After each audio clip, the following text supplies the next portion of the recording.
This is the complete rundown of the Spider-Verse franchise in timeline order. Here we go!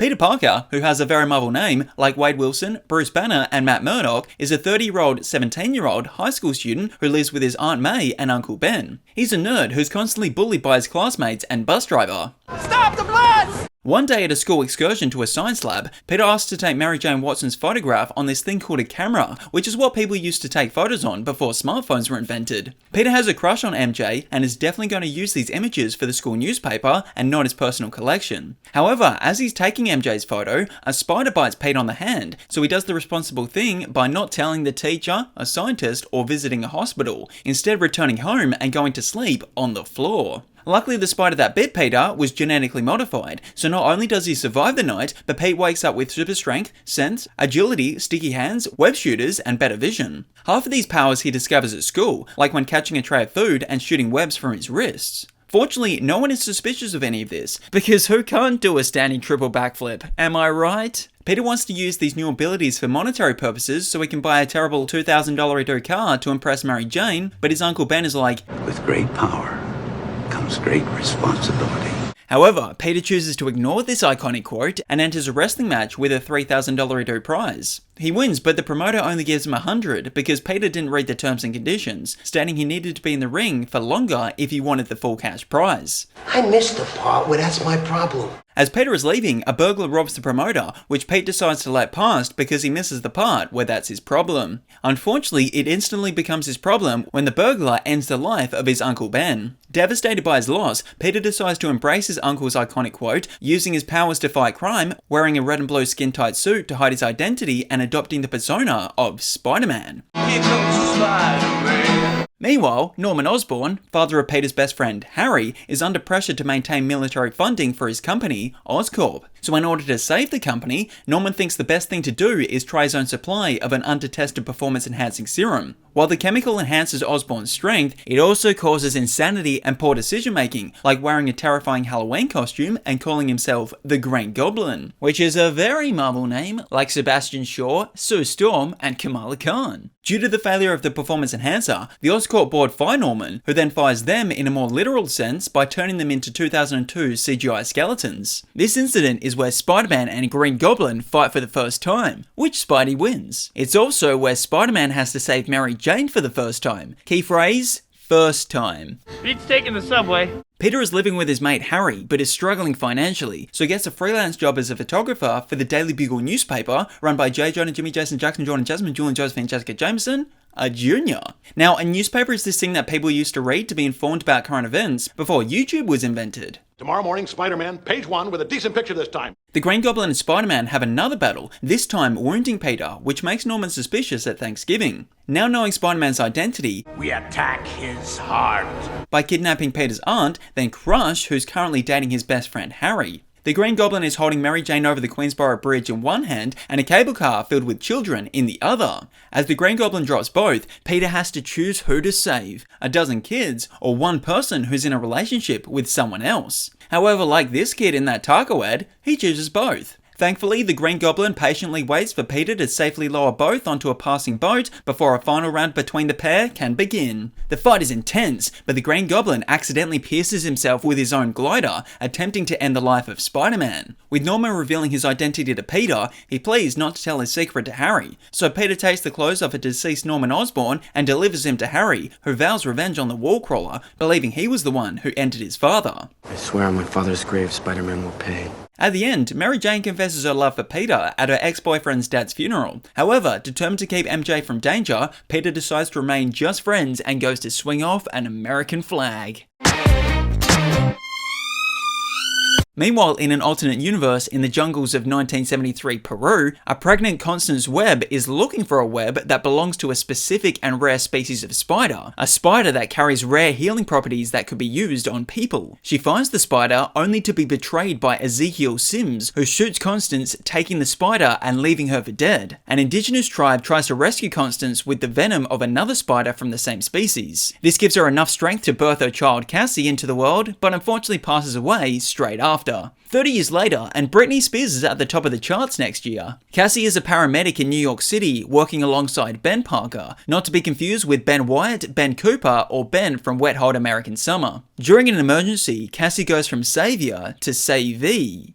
Savvy? She falls in the water and needs to be saved. While in the H2O, she has peculiar visions, but brushes it off as deja vu. Later, while Cassie is at a barbecue struggling to open her product placement, she continues to have these visions and realizes that she's actually seeing into the future. Meanwhile, Ezekiel is also 30 years older because that's how time works. At some point during those 30 years, he used that spider he stole on himself, gaining the powers of advanced physical attributes and the ability to deliver dialogue without even moving his lips. Less than nothing. I will not give up.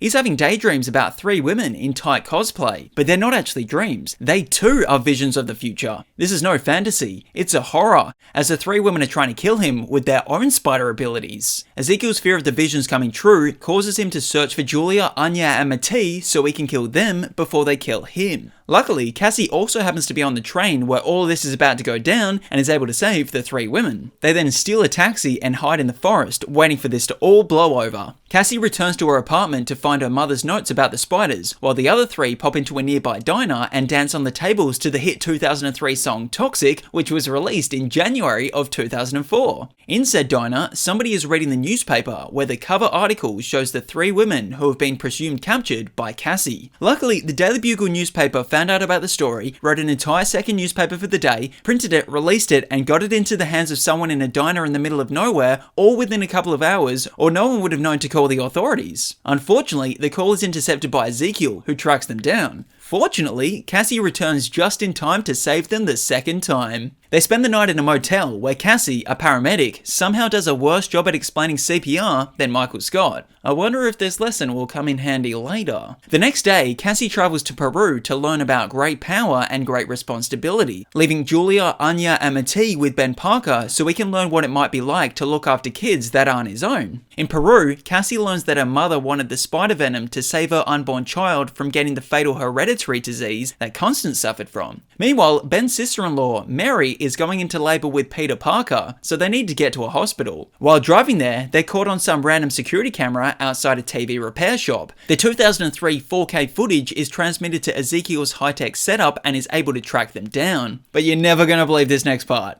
Cassie saves them just in time. They then have an end-of-movie fight at Product Placement Warehouse where Ezekiel dies and Cassie loses her eyes. As Cassie is drowning in the water, Julia brings her to the surface. Then she and the other 2 put that CPR lesson to good use, bringing Cassie back to life. Oh, and she also broke her back somehow. Like, I legitimately have no idea how or when that happened. But she's in a wheelchair in the comics, so she might as well be in the movie too. Anyway, the movie ends with Madam Web, Spider-Woman, and another Spider-Woman ready for their next adventure.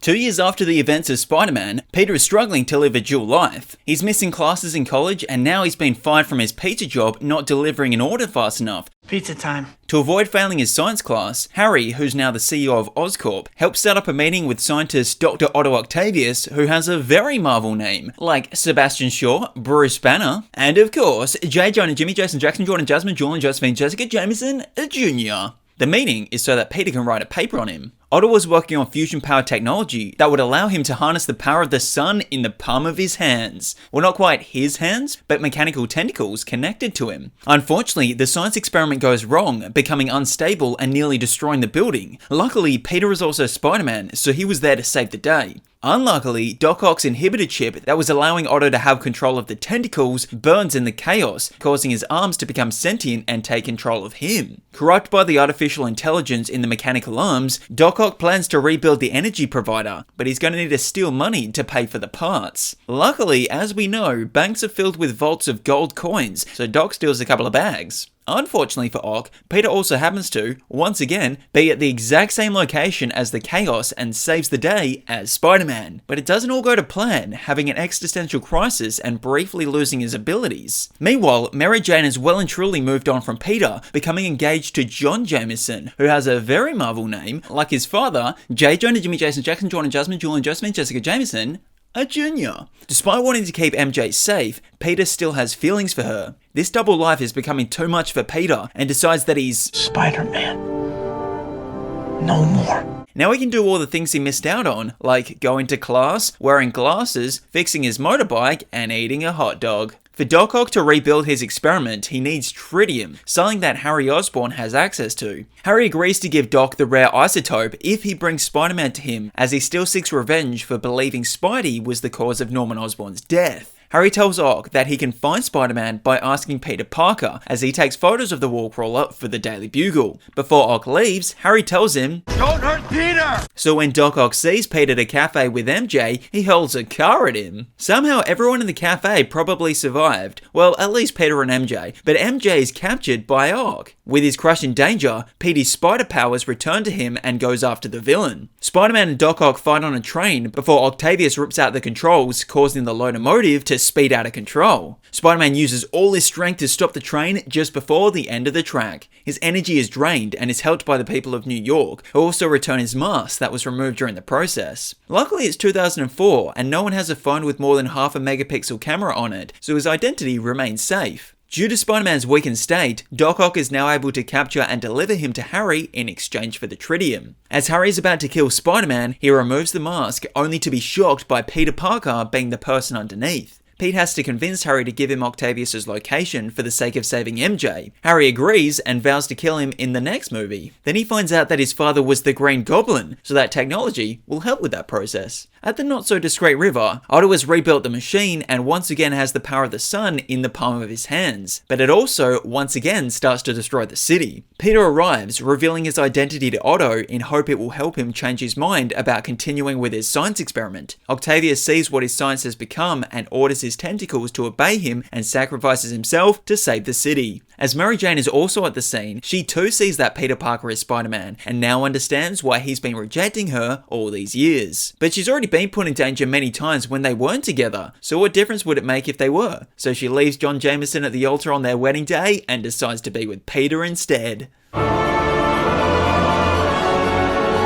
Peter Parker is planning on proposing to the pretty person named Mary Jane Watson, who's currently starring on a Broadway musical. As the couple is lying on a web looking at the stars, a meteor crashes meters from where they are. Not only did neither of them see this, but it also doesn't alarm Peter's very inconsistent Spidey sense. Out of the meteor emerges a jet black ooze that latches onto Peter's motorbike as they're driving off, again not alerting Peter's very inconsistent Spidey sense. After dropping MJ home, Peter's very inconsistent Spidey sense alerts him of danger, but way too late. He's attacked by Harry Osborn, who's used his father's performance-enhancing serum and Green Goblin gadgets to become Little Goblin Jr.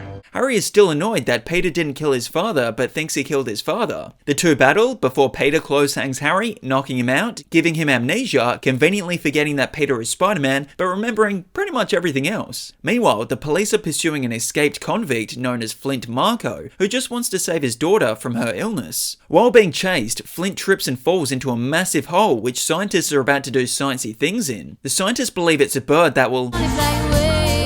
So instead of checking or considering installing cameras to film their vague experiment, they carry on. The particle accelerator causes the sand to infuse with Flint, turning him into a sandcastle known as Sandman. Because Spider-Man has been showing so much great power and great responsibility in New York, they decide to give him the keys to the city, which is a metaphor, there's no large door to go through to get into Manhattan. Upon receiving this honor, Peter decides to reenact his upside-down kissy kiss on Gwen Stacy, whose life he saved. MJ is not impressed because that was their kiss. However, as this is happening, Marko is robbing an armored truck. Spidey tries to stop Flint, but fails, getting coarse, rough, irritating sand everywhere. Where do all these guys come from? Later we learn the unbelievable coincidence that Flint Marko was actually the killer behind Uncle Ben's death. The robber from the wrestling match was just an accomplice. Anger rages within Peter, which the black goo finds attractive. So after waiting in Peter's room for days, maybe even weeks, it latches onto Peter while he's sleeping, then wakes up on the side of a building somehow, wearing a new, stealthy suit. This symbiote has made Peter feel... But the symbiote has also amplified Peter's aggressive traits. He uses this enhanced ability to track Flint to a subway, the train line, not the restaurant, and turns Sandman into Mudman, believing Marko is now dead. Peter's shift in personality, plus the upside-down kissy kiss, has caused a crack in his and MJ's relationship. So instead of going to Peter for comfort, MJ turns to Harry, who's using a kitchen for the first time in his life. As MJ and Harry are making scrappy eggs, she tells him about the negative reviews she's received from her Broadway performance, leading to her firing. Apparently her singing wasn't loud enough, but it may also be her dance moves. The tender moment between the two leads to an upright kissy kiss, which MJ immediately regrets. As she's leaving, Harry's memory starts to come back. With the advice from his father to first attack the heart, Harry forces MJ to break up with Peter, or he dies. As MJ breaks the news, Peter is devastated, but learns it was Harry's doing. They fight. It's intense. Stings, doesn't it? Before Peter ends it with a pumpkin bomb, but don't worry, he's not a murderer. He just turned Osborn into Harry Two-Face. Meanwhile, at the Daily Bugle, Peter's rival photographer Eddie Brock has been caught sharing fake photos of Spider-Man, leading to his firing and Peter's promotion, which he celebrates with a dance. Peter is now dating Gwen Stacy, who takes her to the jazz club that MJ is working at and humiliates her with said dance moves. But the symbiote brings out the dark side of Peter, leading to an intense confrontation where he accidentally hits MJ. This is a turning point as Peter realizes that the new change in personality has come from the black goo. He swings to a church and starts stripping off the symbiote, knocking into a bell which helps with the removal. By yet another unbelievable coincidence, Eddie Brock is currently praying for the death of Peter Parker at said church. So as the symbiote is falling off Peter, it attaches to Eddie, turning him into Venom. So Eddie wants revenge on Peter, Flynn wants revenge on Peter, and Harry wants revenge on Peter. 3v1 is going to be a tough battle. Fortunately, Harry's butler reveals the true purpose of Norman's death 3 years after the incident, so now that evens the odds to 2v2. But in true Spider-Man tradition, Mary Jane has once again been kidnapped and held hostage, so that's another thing they need to check off the to-do list. As the fight goes down at a construction site, Harry gets to live up to his father's legacy by dying the same way. Luckily, he doesn't have a son to blame Peter on. Peter then defeats Venom with a makeshift xylophone and forgives Flint for killing his uncle, because it was an accident. Plus, he has a daughter, which equals humanity. The movie ends with Peter and MJ making up, showing off their dance moves to each other. Meanwhile, in an alternate universe, Peter Parker attends the Stark Expo only to be attacked by evil robot Iron Man. Pete thinks he can take him despite no spider having yet tried to eat him. Luckily, good person Iron Man saves him, then lies to the kid saying it was all him. Nice work, kid.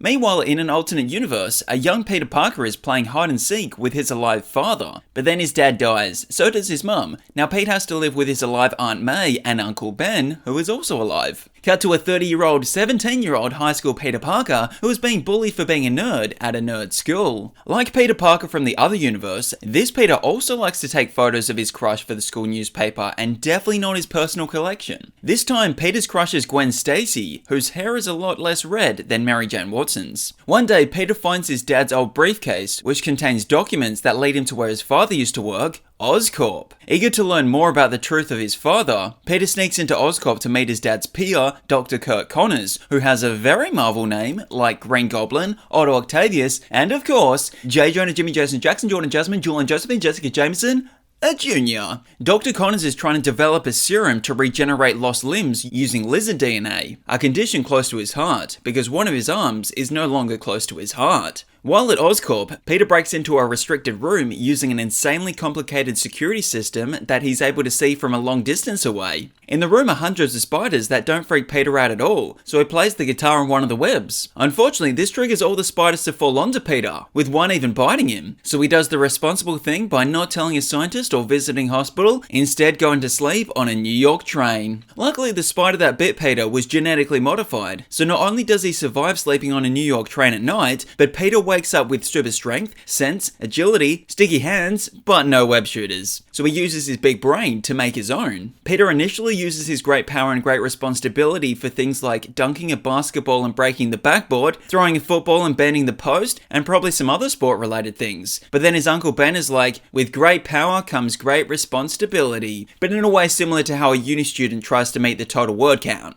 This leads to an argument between Peter and Ben, causing Pete to break some more glass and leave to buy milk. Sadly, his mother didn't give him enough milk money due to her not being alive, so he leaves empty-handed. However, as he's leaving, a burglar robs the store and gives the chalky milk drink to Pete for free. The robber runs down the street and shoots Uncle Ben when he tried to stop him. Pete feels responsible, so he decides to embrace his uncle's not-so-iconic quote, using his powers to fight crime, wearing a blue and red skin-tight suit to hide his identity and adopting the persona of Spider-Man. But this great responsibility isn't just fighting crime, it's also using his father's research to help Dr. Connors create limb regrowth serum to grow Kurt's arm back. They're successful in the arm regrowth part, but has mild side effects of transforming into a giant aggressive lizard who now wants the entire world to be giant aggressive lizards, believing that is the most superior way to live. He even makes an entire presentation about it with excellent graphics. The Lizard and Spider-Man fight multiple times, including while Peter and Gwen are trying to have an upright kissy kiss. In this moment, he also reveals his secret identity to her. With this information, Gwen helps Peter by creating an antidote for the Lizard. During the final showdown between Spider-Man and the Lizard, Kurt attempts to disperse his serum from the top of the Oscorp building, but Peter replaces it with Gwen's antidote, saving the day. Unfortunately, not everyone's day was saved because Gwen Stacy's father, Mr. Stacy, who's the police captain, dies trying to help. He does, however, survive long enough to tell Peter to leave Gwen out of it, so she can remain safe. Peter promises, which he immediately breaks, because keeping promises you can't keep are the best kind. Dr. Connors, who's now in prison, is approached by a mysterious man in the shadows, foreshadowing something vague. He basically asks if he told Peter the truth about his parents, in which Kurt says, "No." The first Amazing Spider-Man was the untold story about Peter Parker's parents, which remained untold. So the Amazing Spider-Man 2 opens with Peter Parker's parents telling and doing things we had already been told. This includes Oscorp keeping secrets and Peter's parents dying in a plane crash. In the present day, Peter is continuing his life as Spider-Man, protecting New York City from danger. This time he's stopping a Russian named from stealing plutonium. Meanwhile, Gwen is doing her high school graduation speech, which Peter arrives late for. I think I know that guy. While Peter and Gwen may be dating, he's struggling with the whole keeping promises you can't keep are the best kind, so the couple become two singles. Meanwhile, Norman Osborn, owner of Oscorp, dies of a genetic disease, so his son Harry Osborn returns to Manhattan to inherit the company and the billions of dollar dues that come with it. Harry is also the childhood friend of Peter, so the two catch up to talk about girls and stuff. Harry then starts researching the same spider experiment that gave Peter his powers, hoping it will save him from dying of the same genetic disease that killed his father. In a different part of Oscorp, Max Dillon falls in a vat of electric eels, fixing his teeth, and also giving him electricity powers. As someone who's felt ignored and betrayed his whole life, Max decides to use his great power for great irresponsibility, wreaking havoc on Times Square, calling himself Electro. Gwen and Peter are catching up as platonic friends when they see this, so Spidey suits up and swings to the scene to save the city. As the weeks pass, Harry's genetic condition worsens and believes Spider-Man's blood can save him, but Spider-Man refuses, believing there could be catastrophic side effects. We learn the untold story that the spider bite gave Peter spectacular powers because his father used his own bloodline to genetically modify them. Harry becomes desperate to save himself, but before he can continue his research, another Oscorp employee frames him for covering up Max's workplace incident, effectively firing Harry from his own company. Harry travels to Ravencroft Institute where Electro is being held, because he needs his help. I need you. You need me. I need you.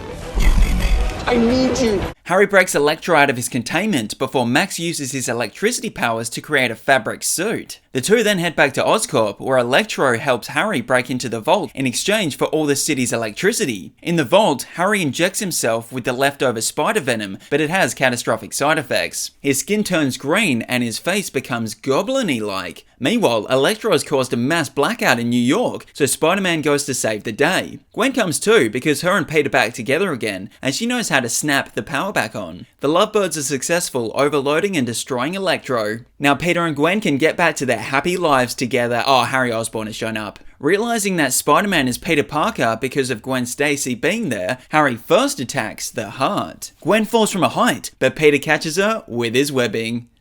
Oh, but it was too late. She whipped her hair back and forth on the concrete floor. It turns out making promises you can't keep are the worst kind. Consumed by grief, Spider-Man is no more. Months go by and crime goes up. One day, Peter is watching Gwen's graduation speech, where she gives her own version of a great power, great responsibility type quote. But again, in this universe, everyone is trying to reach a word count, so there's nothing really quotable about it. But it is enough to inspire Peter to return as Spider-Man, just as Alexei, now sporting a mechanical rhino suit, is attacking the city in his Sinister Six audition. Meanwhile, back in the Marvel Cinematic Universe, a Captain America Civil War is happening between Team Iron Man and Team Captain America. The United Nations is preparing to pass an act that would see all heroes overseen and controlled by a UN panel. Tony Stark is all for this, while Steve Rogers says, no thank you. As the two opinions are preparing for an inevitable battle, Tony seeks out a 17-year-old, 15-year-old high school Peter Parker in Queens, New York to return the favor for saving him 8 years ago because Team Iron Man needs all the help it can get. They've only got a robot, an assassin, a Black Panther that's just a person, and 2 Iron Mans. After seeing a video of Spider-Man online, Tony was able to use his tech to somehow figure out that Peter Parker is Spider-Man. Despite Peter having homework, Peter agrees to join Iron Man's side and is given a new, high-tech suit. The battle between Team Cap and Team Iron takes place at an airport in Germany, where Tony allows Peter to have a cool entrance so it can be used in the trailer for the movie. The two sides battle where Spidey gets in some good kicks and some good quips. You have a metal arm? That is awesome, dude! He even takes down a giant man by reenacting a really old movie. Ultimately, neither side wins the battle, but Peter can now go home to finish his homework. Spider-Man Homecoming opens in New York with the aftermath of an alien invasion that was taken care of by the Avengers in 2012. Adrian Toomes and his salvage company are contracted to sweep up the mess, only for the operation to be shut down by the Department of Damage Control. Furious about losing his livelihood, Toomes persuades his employees to keep the Chitauri technology they've already salvaged and use it to create advanced weapons. 8 years later, and it's 2016 somehow. Then an additional 2 months later, Peter Parker is back at school after his Captain America Civil War. He keeps messaging Tony Stark's friend, Happy Hogan, who has a very Marvel name like Pepper Potts, Wade Wilson, and of course, J. Jonah, Jimmy, Jason, Jackson, Jordan, Jasmine, Jordan, Josephine, Jessica Jameson Jr., asking when his next mission will be. But Happy, who's been tasked with looking after Peter, is leaving him on red. Peter becomes frustrated, not being able to do any cool crime fighting, but then he does some cool crime fighting and nearly dies. You can see why Tony Stark isn't returning his calls. I mean, he can't even keep his identity a secret, because his best friend Ned finds out, causing him to drop his Lego sculpture based on a really old movie. Peter is more obsessed about being Spider-Man than Peter Parker, even neglecting a social event to wear his cool costume. He stumbles upon a weapons deal organized by Toom and his gang, selling tech created from the Chitauri technology. Peter tries to stop the sale, only for Adrian to stop him in a high-tech vulture suit. He flies Peter up to a point where he reenacts a really old movie before Pete can free himself, splashing into the water below. A remote control Iron Man suit saves Peter while Tony drinks then drives in a different time zone. Determined to prove himself, Peter retrieves a Chitauri power core dropped by one of Toomes' crew. Unfortunately, while on a math decathlon field trip in DC, Washington, not the comic rival, the power core explodes inside the Washington Monument. Peter, as Spider-Man, saves his friends who are trapped in an elevator inside and is seen as a hero, despite being completely responsible for practically destroying part of a 150-year-old building. Riding on this high, Peter tracks down Toomes on a ferry to stop yet another weapons sale, but things go very wrong, causing him to reenact yet another really old movie. But this time, Peter can't save the day. He has to rely on Stark arriving to help. He reprimands Peter for his recklessness, subsequently taking away his Spider-Man suit, but does give him a free oversized New York tourist shirt. Peter returns to his regular school life, even asking his crush, Liz, to the homecoming dance. When Peter arrives at Liz's house to pick her up, he discovers that her father is Adrian Toomes. This makes things really awkward. And we know Peter isn't great at keeping secrets, so Adrian instantly figures out that he's Spider-Man. Toom warns Peter to stay out of his way, which he agrees to, but then immediately gets in his way, because keeping agreements you can't keep are the best kind. Peter interrupts Toomes' plan to hijack a Stark cargo plane filled with advanced weaponry, with the battle culminating in a crash landing on Coney Island. Adrian's suit has been destroyed in the process, so Peter uses his great power and great responsibility to save him. But then he leaves him for the authorities. Peter has shown that he has what it takes to be an Avenger, but when Tony offers him a spot on the team with perks such as a new iron suit, he turns it down to remain a friendly neighborhood Spider-Man. Stark is confused, having never been rejected before, but is impressed by Peter's maturity and even returns his old suit. Plus, he doesn't even ask him to give that tourist shirt back, that probably cost like $40. As Peter puts the suit back on for the first time, we see that he hasn't fully matured because he forgot to close his bedroom door, leading to his Aunt May swearing at him in shock. Meanwhile in prison, Adrian Toomes catches up with someone who has a scorpion tattooed on his neck. I wonder if that will lead to him being a villain named Scorpion, like how Max Dillon from that other universe had a cake with electric bolts on it and became Electro. Peter is on a school bus. Suddenly he gets chills, they're multiplying, then turns to see a spaceship in the sky over New York City. Peter gets his mate Ned to cause a distraction so he can suit up to be Spider-Man. When he arrives at the scene, Tony Stark, Bruce Banner, who has a very Marvel name, like Betty Brant, Blackguard Boltagon, and of course J. Jonah, Jimmy, Jason, Jackson, Jordan, Jasmine, Julian, Josephine, Jessica Jameson, Jr., Wong and Doctor Strange are engaged. Sorry, correction, it's just Tony who's engaged. The rest are engaged in a battle against Thanos' Black Order. Thanos is someone who wants to solve universe hunger by collecting 6 colourful gems and snapping his finger to eliminate half the population. One of those stones is the Time Gem, currently in possession of Doctor Strange, who doesn't want to give it up. So Ebony Maw from the Black Order takes him up into their spaceship. Peter follows as the ship takes off. He's losing oxygen, so Pete takes his fabric mask off, but that doesn't really improve the breathing at all. If only he didn't reject that Iron Spider suit, then he would be able to breathe right now. Luckily, Tony sends up that Iron Spider suit, so he's able to breathe now. Together, the two iron-suited heroes board the ship and travel into a galaxy far, far away. On board the ship, Peter reenacts a really old movie, freeing Doctor Strange and ejecting Ebony Maw into space, the final frontier. But just as they lose one passenger, they gain 3 more, Mantis, Drax, and a second Peter, who doesn't have a very Marvel name. Initially, they think the others are their enemy, but turns out these are some of the Guardians of the Galaxy who know Thor of the Avengers.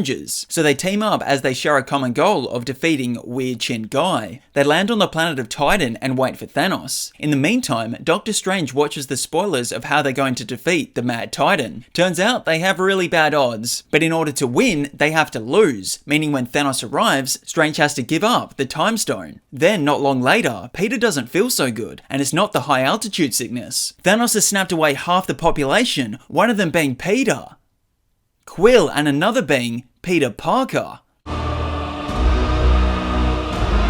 Meanwhile, in an alternate universe, a spaceship crashes into Malaysia. One of the astronauts is John Jameson. Some of the other passengers are 4 symbiote life forms. The bioengineering company Life Foundation recovers 3 of those symbiotes, meaning one of them must have gotten away, because math. Life Foundation CEO Carlton Drake learns that these symbiotes can't survive without an oxygen-breathing host and uses people as test subjects. Over in San Francisco, journalist Eddie Brock sneakily learns about this via his fiancée Anne's legal documents as she's preparing a lawsuit defense for the company. Eddie uses this information against Carlton when interviewing him. This misuse of information leads to Eddie getting fired from his job, Annie getting fired from her job, and Eddie getting fired as Annie's fiancé. 6 months later, and it's now a different season. Because weather. Eddie is not in a great mental space when he's approached by Dr. Dora Skirith, a scientist for the Life Foundation, revealing that the people who are being tested on with the symbiotes are often dying, something Dora is against. So she helps Eddie break into the research facility to gather evidence. During the infiltration, Eddie accidentally bonds with a symbiote, who has the same name as the title of the movie. He manages to escape the facility, but soon learns that Venom grants him super abilities, like not gagging when eating food from a bin. Venom reveals that his species intend to invade Earth and Drake's organization is preparing for their arrival. Carlton becomes aware of Eddie literally and figuratively bonding with Venom and sends mercenaries out to capture him. Luckily, Eddie and Venom have the adrenaline momentum and escape the attack.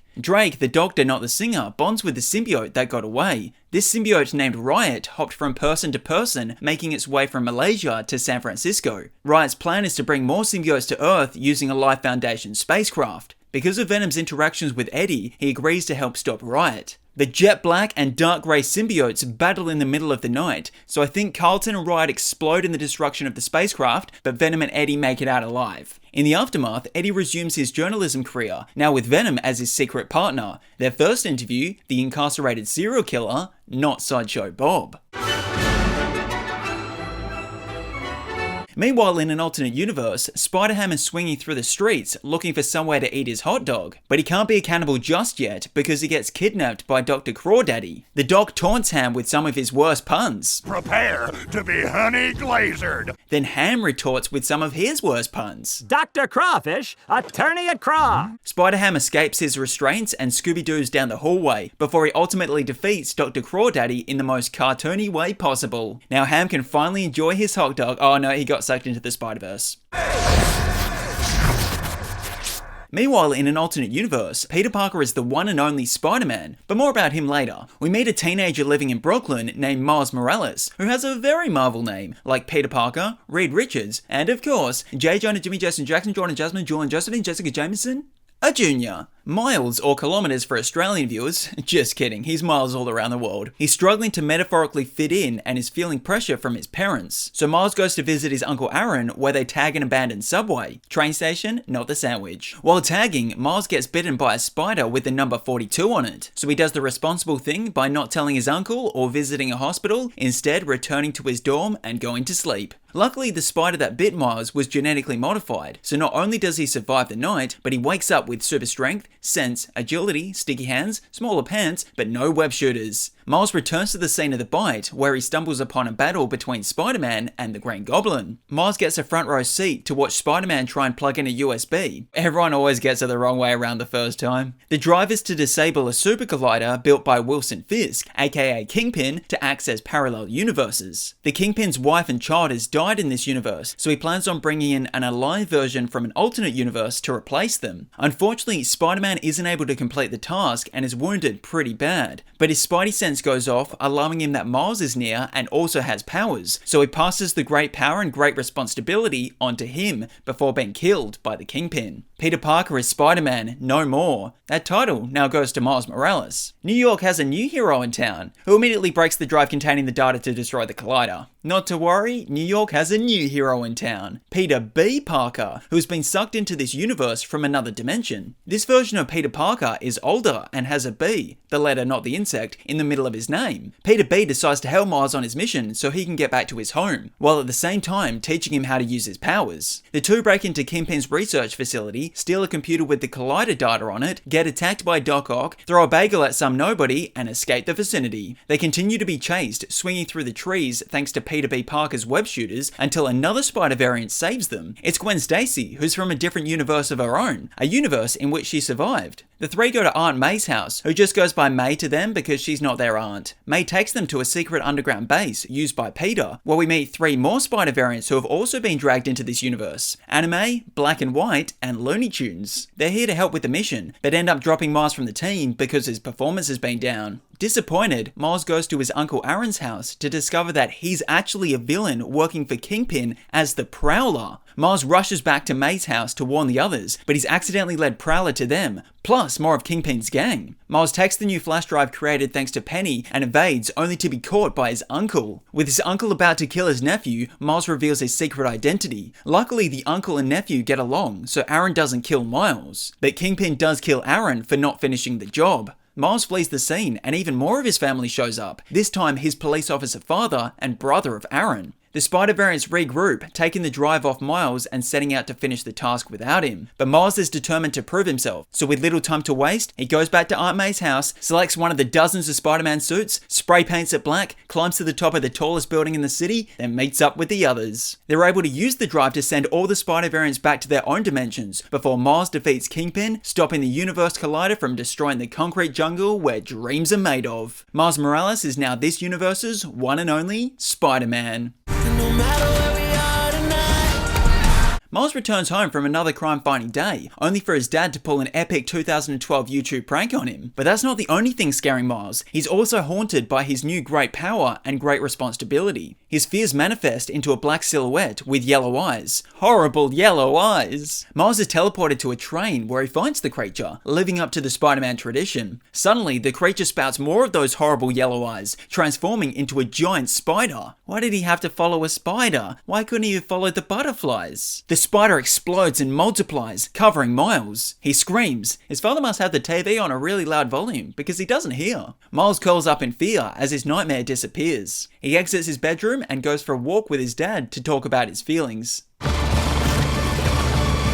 Meanwhile, in an alternate universe, Gwen Stacy is really great at playing the drums. It's been 16 months since she was pulled into Miles Morales' universe and is reflecting on her life as Spider-Woman. Her origin involved Peter Parker dying by a big steel beam, with the police, including Gwen's father, thinking she murdered him. There's an incident where Gwen fights an alternate universe Vulture, who could have easily been defeated by scissors. During the battle, Miguel O'Hara and Jess Drew from yet other universes show up. The two are from the Spider Society, a society of spider variants tasked with preventing universe universes from disruptions of canon events. Not in the sense that they go to circuses to prevent acrobats from being fired out of cannons, but by stopping timeline events they believe will destroy universes. After defeating Origami Vulture, Gwen's father shows up, arresting her over the death of Peter Parker. Gwen reveals her identity, but George Stacy has a great responsibility as a police officer to still arrest her, despite being her father. Not wanting to be arrested or go to prison, Gwen resists arrest and escapes with Miguel and Jess through a dimensional portal. Meanwhile, back in Miles' universe, he's got problems of his own, like advertising faulty baby powder and finding a Spot, and also a villain named Spot. Turns out the pair's origins are linked. The Spot created the spider that bit Miles, and Miles threw a bagel at the Spot. He also destroyed the Collider while the Spot was in the room, turning his body into portals. Miles relatively easily wins round 1, but the Spot is not some villain of the week. We'll be seeing him again. Miles misses his multiverse friends, and apparently his multiverse friends miss him too, because as he's lying on his bed, Gwen emerges from a portal. But it turns out Gwen is really just in Miles' universe to track down the Spot. Miles follows Gwen into yet another dimension as she searches for the villain that looks like 101 Dalmatians. The new universe is home to the Spider-Man known as who has a very Marvel name, like Peter Parker, Miles Morales, and of course, J. Jonah, Jimmy, Jason, Jackson, Jordan, Jasmine, Julian, Josephine, Jessica Jameson, a junior. The 3 Spider variants team up with a 4th known as Hobby Brown, who does not have a very Marvel name. Together, they fail to stop the Spot from absorbing the power of that world's collider. The destruction this causes leads to Miles saving people that disrupts the timeline of the universe. Miles is sent to the Spider Society in yet another universe and is told off. There he reunites with Peter B. Parker and Newborn, who has the same name as Pilot's least favourite call sign. Mayday! Miguel, who's the leader of the Spider Society, explains that the Spider variants have canon events that could cause the multiverse to collapse if they don't occur. One of these canon events is the death of police captains, a title that Miles' dad is about to get. Wanting to stop this canon event from occurring, Miles escapes the Spider Society, somehow managing to escape about 1,000 other Spider variants, including, but not limited to, a car, a therapist, and someone with their lunch on their head. Clear of all the web slingers, Miles uses a teleporter to travel back to his dimension and save his father, only to be taken to the wrong universe. A universe where the spider that bit Miles was supposed to bite this version of Peter Parker. This means there is also another Miles Morales and an alive Uncle Aaron who kidnapped Miles, tying him up and becoming the padding for their boxing bag. So with Miles tied up by Miles, the Spider Society out to find him, Spot out trying to kill his father, and his friends out trying to save him.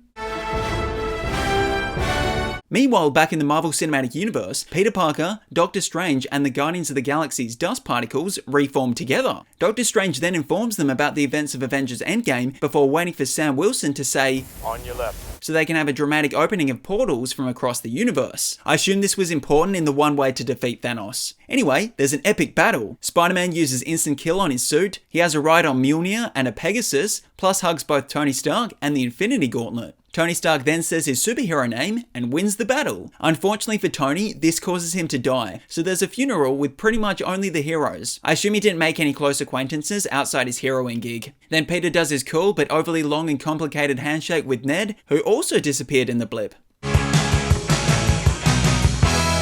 Nick Fury and Maria Hill are investigating an unnatural storm in Mexico when they encounter not Sandman. Suddenly, a mysterious figure named Mysterio saves them with some kind of mystery magic. Meanwhile, Peter Parker is sad about the loss of Tony Stark, but happy about going on a school trip far from home to Europe. But before Peter gets too far from home, he has a quick to-do list to check off. First up is buying a travel adapter because every country has to have different plugs for no reason. He then sells his action figures to afford a gift for his crush MJ, but he holds on to Lobot because she's not that worth it. She would totally understand. Peter Parker then passes the people patiently waiting to pick up a passport, before ending the day doing the cop's job for them. After all the world saving lately, Peter just wants a break from being Spider-Man, but immediately upon arriving in Venice, Peter has to be Spider-Man to save the city from an attack by not Wade from Elemental. That night, Nick Fury is waiting for Peter in his room where he shoots Ned with a tranquilizer, then orders Peter to come with him. They go to a secret underground base, where Fury gives Peter a fashion upgrade in the glasses department thanks to Tony Stark. He then meets Mysterio, who's working for Fury, where we learn he's from another universe trying to stop elemental beings from destroying this world like they did to his. But Peter doesn't want to help, because he's on vacation. So Fury swears at him, gives him a new suit, and orders Peter to use his great power for great responsibility. Spider-Man and Mysterio successfully defeat Not Lava Girl in Prague, where the two start to grow grow close. Mysterio becomes a mentor figure to Peter. He becomes someone Pete can trust, but then he instantly becomes someone Peter shouldn't have trusted because after handing over his high-tech sonnies, believing that Mysterio is a better hero than he, it's revealed that the person behind the elemental attacks was Mysterio all along. It turns out Mysterio, aka Quentin Beck, was a former Stark Industries employee disgruntled by Tony Stark's treatment of him. Beck and his team used advanced holographic technology and drones to create the illusions of the elementals. Now with the technology from Tony's sonnies, he plans on creating an even more dangerous elemental to emerge dramatically, do some damage, throngs of screaming people, and just when all hope is lost, Syndrome Mysterio will save the day. He'll be a bigger hero than Iron Man ever was. He'll give them heroics. He'll give them the most spectacular heroics anyone's ever seen. Meanwhile, Peter is getting romantic with his crush, Michelle Jones Watson, who's 67% sure that he's Spider-Man, then becomes 100% sure when he admits it. At the same time, they find one of Mysterio's holograms and realizes his deception. Peter races to Berlin to inform Fury, only to be tricked by Mysterio's illusions, getting defeated and waking up in the Netherlands. Peter is not happy. This is Happy, who flies Peter to London to stop Mysterio. On the flight over, Peter does his best Tony Stark impression before the battle begins in a new suit. Peter destroys Mysterio's drones, creating the mysterious illusions, and defeats the villain. Quentin Beck is accidentally shot and killed by one of his own drones, but before he dies, he films and uploads a daily vlog claiming it was Spider-Man who was behind all of this and that Spider-Man's name is Peter Parker. What the? But before that can be explored, we learn that Mysterio wasn't the only one who was fooling the world. It turns out Nick Fury and Maria Hill were shape-shifting Skrulls, Talos and Soren, this whole time, while the real Nick Fury was in space relaxing in front of a TV screensaver. Meanwhile, back in the Venom universe, Eddie is struggling with his suit. Venom, not tuxedo. Venom wants to eat baddies, but Eddie prefers chicken or lobster. So eat those guys. I can't. Sonny and Cher are best friends.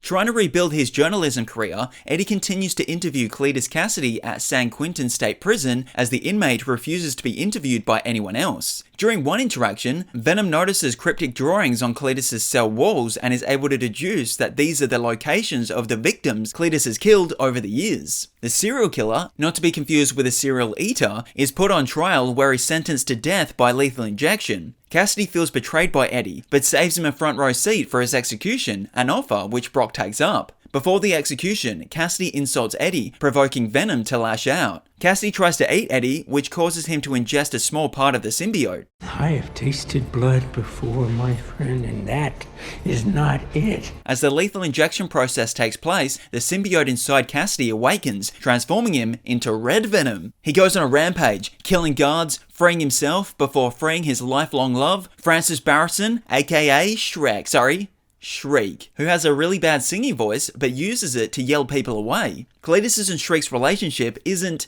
dare I say, the most symbiotic relationship, as symbiotes don't like high-pitched frequencies. Meanwhile, Eddie and Venom go on a break, where Venom hooks up with other beings, but he doesn't feel connected to them in the same way that he did with Eddie. A detective named Patrick Mulligan has suspicions over Eddie because of his link to Cletus and arrests him. Eddie's ex-fiancée Annie acts as his lawyer and helps him find Venom to return him to Brock. Cletus wants revenge on Eddie for betraying him, and Shriek wants revenge on Mulligan for shooting her in the face while trying to attack him years ago. So the pair kidnap Mulligan and Annie to lure Eddie and Venom to them. The final battle takes place in the worst possible location, a cathedral with a massive bell and a shrieking Shriek, threatening both red and black symbiotes. Shriek reenacts Ernesto de la Cruz's death in Coco, while Cletus is separated from his symbiote and reenacts Lord Farquaad's death. Annie is safe, and Detective Mulligan's eyes set up the next movie. To avoid the authorities, Eddie and Venom decide to leave San Francisco and chill out on the beach, only to be pulled into the Marvel Cinematic Universe.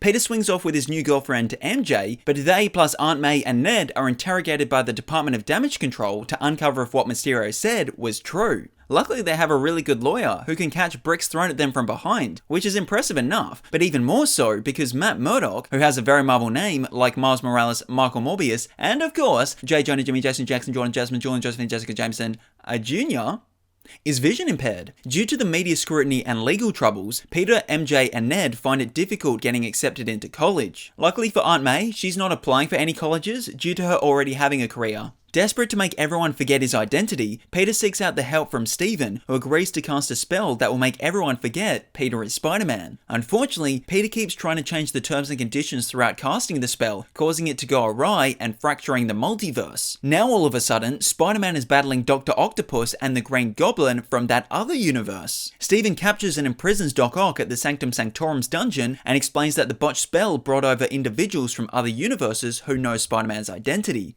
Plus Eddie Brock. Another villain who's already been captured is the Lizard from that other universe. Peter, MJ, and Ned work together to capture the remaining villains. Luckily, out of the infinite amount of universes, only 2 of them had their villains come through because of the spell. And to make things even easier, it wasn't even all of them. I mean, we're missing at least 2 Green Goblins, but we aren't missing a well-groomed Electro and a sandier Sandman. Peter sympathizes with the villains after realizing they were all taken from their universes just before their deaths. So his aunt convinces Peter to try and cure the villains instead of sending them back to die. So just to reiterate, Peter's plan is to cure the Green Goblin and return him just before his glider kills him. Or not, maybe they get like a 5-minute buffer. Anyway, Peter steals the spell's containment box from Doctor Strange as he does not approve of the idea, leading to a fight in the mirror dimension. Spider-Man traps Doctor Strange there and takes his slingy, then takes the villains to Happy Hogan's house to develop cures. Pete then gives MJ and Ned the sling ring and spell's containment box, telling them to activate it if they don't hear from him. Peter successfully cures Doc Ock, but as he does, the Green Goblin persona takes control of Norman Osborn, leading the villains to rebel. As the villains escape, a fierce battle ensues between Spider-Man and the Green Goblin, resulting in boom boom explosion bang. Aunt May is caught in the chaos, but survives.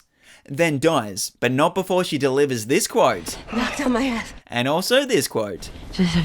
But most importantly, this quote. With great power, there must also come great responsibility.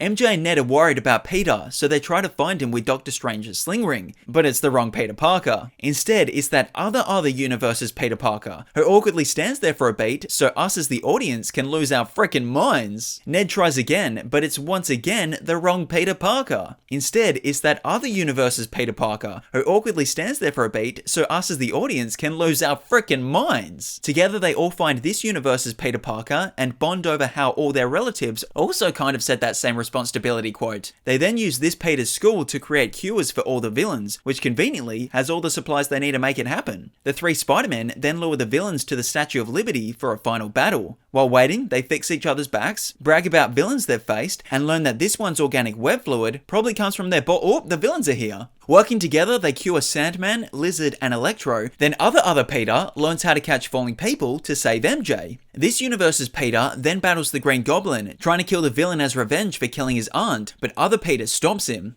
Gotta cure all of them. Other Peter is stabbed by the Green Goblin, but don't worry, it has about as much of an impact as lightsabers do in modern day Star Wars projects. This universe's Peter then cures Norman and the task is complete. Or so we thought. Ned has accidentally used Slingy to bring back Doctor Strange just as the multiverse starts cracking open with everyone trying to come through, even those other Green Goblins. This universe's Peter realizes the only way to set things right is for Doctor Strange to use the Obliviate spell on everyone so no one can remember who Peter is. MJ and Ned are like, no way home! But it has to be done, so they too forget him. The multiversal beings teleport back to their original universes, and some from this universe even get sucked away, but we'll come back to that. While Peter promised to find MJ and Ned to explain everything, he realizes that with great power, there must also come great responsibility, so he can either give up being Spider-Man and see his friends, or sew a new suit and slide through the rooftop snow. He chooses the latter. Meanwhile, Eddie Brock is learning about this world before being sucked back into his universe, but not before Venom tips the waiter with a tip of him.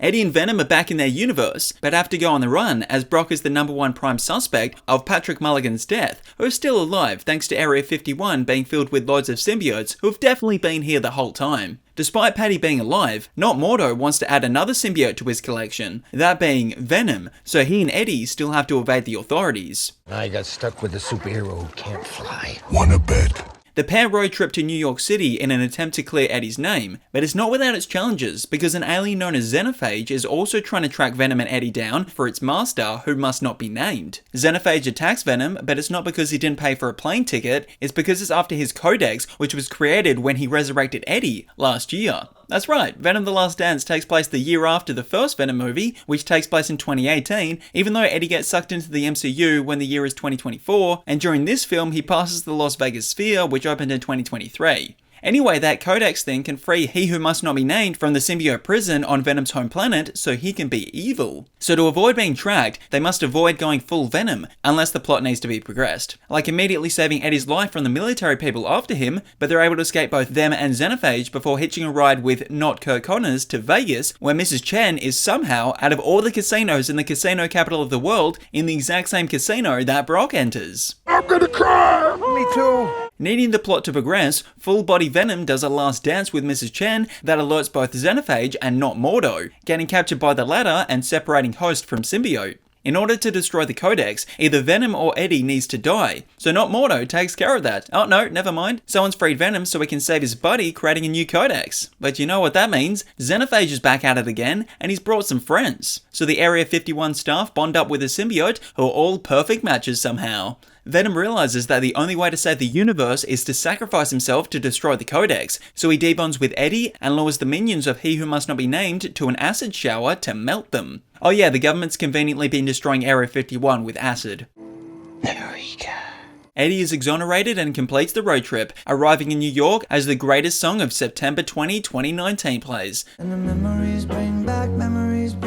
Because remember, that song is currently fresh based on the timeline, which was definitely intentional. So He Who Must Not Be Named is like, I'll get you, or whatever. And this cockroach probably has a bit of Venom on him, making it 2 comic book movies in 2 years to have a cockroach-related mid-credit scene. Meanwhile, in an alternate universe, we meet Michael Morbius, who has a very Marvel name, like Miles Morales, Matt Murdock, and of course, J. Jonah, Jimmy, Jason, Jackson, Jordan, Jasmine, Julian, Josephine, Jessica Jameson, a junior. He has a rare blood disease, making it difficult to walk, something that the pilot of the helicopter is just learning about as they land outside the Batcave. You need a doctor? I am a doctor. This same pilot also claims that they Shouldn't be here when it gets dark. which is why they left it till dusk to arrive. Morbius sets up a trap at the mouth of the cave, trying to capture bats, hoping their genes hold the cure to his condition. With the trap set up, hundreds of bats fly straight through it, getting trapped somehow. Flashback to a young Morbius in a hospital where he meets someone with the same condition as Michael and has the same name as a popular Aussie chocolate flavoured drink. Hello, Milo. Forward to the present day, Michael rejects the Nobel Prize. despite creating artificial blood because he's still unable to fix his own. Morbius meets up with Milo to request funding to complete his science experiment on a boat in international waters because it's a little dodgy. On said ship, the computer says the experimental cure will work, which means it will definitely be safe when Morbius tries it on him. It wasn't safe, transforming Morbius into half bat, half man, or half bat, half man. Morbius drains the blood of the evil S crew to make it seem like Michael isn't that bad of a person, he was just acting in self-defense. As the bloodlust subsides, Morbius destroys all the evidence and jumps off the ship to swim hundreds of Miles Moraleses back to shore before the authorities show up. Back in his lab, Michael's thirst for blood returns, but he doesn't want to drink people blood, so he quenches himself with the artificial version. Morbius has a bat bath before testing out all his vampire-like powers. Milo learns about the Super Twilight Serum that has major side effects and wants it too, but Morbius refuses because of said side effects. However, Milo takes it anyway, not caring about the side effects. 'Cause I've got one hand in my pocket. Long empty hallway plus faulty lights equals jump scare in 3, 2, 1... Okay, maybe not. Damn it, my timing was off. Morbius becomes the prime suspect of this murder, so he puts his hood up to become completely unrecognizable. Oh, he got recognized immediately. The FBI agents investigating Michael chase after him. Morbius jumps up a 20-story building to the roof, but is caught about 5 seconds later by the agent with one hand in his pocket who took the stairs. 'Cause I've got one hand in my pocket. The 2 FBI agents interrogate Morbius, who's being held in police custody. Your lawyer's here. Who's it going to be? Daredevil? She-Hulk? Oh wait, no, Marvel proper owns them. It's Milo. Believe it or not, it was actually he who killed the person in the hallway. So Morbius chases after Milo in the subway. Station, not sandwich shop. Milo is too strong for Morbius, so he rides like the wind away. 'Cause I've got one hand in my pocket. Daily chocolate is the cure to happiness. I knew it. Back on the run, Morbius puts his hood up to once again become completely unrecognizable. He comes across a secret underground lab, which he steals by lying about his name. I am Venom. Over at Milo's house, he's loving being able to walk, so much so that he's got the dance moves to rival Peter Parker from that other universe. Morbius has developed an antibody to stop Milo. Not wanting to lose his power, Milo almost kills Morbius' lab partner, so the two fight in the dead of night. Then in the space of about a minute, good Batman takes out bad Batman, Morbius' lab partner survives with powers we'll learn about in the sequel, then Morbius flies straight towards the camera. Slow down, you're gonna crash into it, oh no! You broke it. Come on, those things are expensive. Now they're gonna have nothing to film the sequel with. Cut to some time in the future, where Adrian Toomes from this universe is teleported to Morbius' universe thanks to Spider-Man and Doctor Strange. Toomes meets up with Morbius in the middle of nowhere with a vulture suit he got from who cares. He blames Spider-Man for being in the wrong dimension and asks Morbius if he wants to join his sinister team to get revenge somehow. Intriguing. And now you're all caught up on the Spider-Verse. You're welcome. Let me know in the comments what your favourite Spider-Man movie or spin-off is. And don't forget to absolutely obliterate that like, subscribe and share button. I'm just kidding. Only do it with enough force that it registers. I don't want any of you breaking whatever device you're watching this on.